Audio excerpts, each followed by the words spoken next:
for citizens of our nation to be able to enjoy our democratic credentials, to be able to enjoy the rule of law and constitutionalism.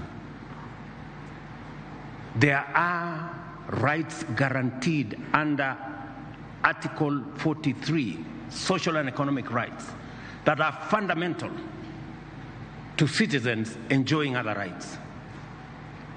A Sikh, ignorant, uneducated,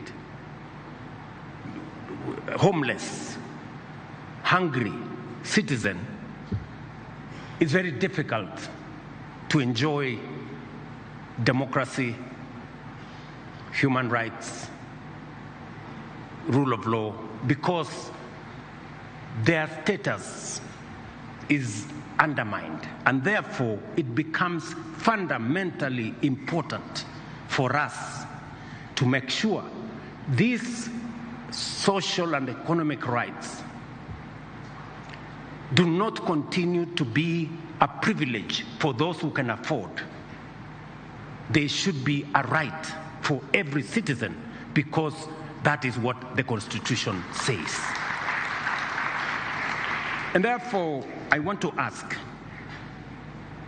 all of us as leaders in the executive, in the legislature, in the judiciary, that as we exercise the authority that we've been given by the Constitution, let us keep the people, the rights of the people at the center, so that we do not undermine their right to housing.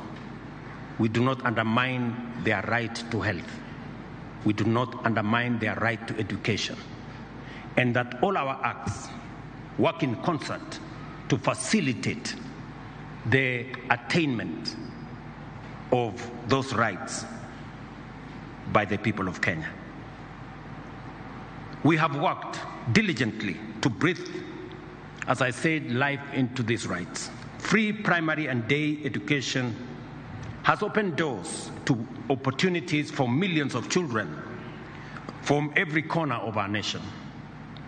We have successfully transitioned to the competence-based education and training system, making our education more relevant, practical, and aligned with the demands of the 21st century.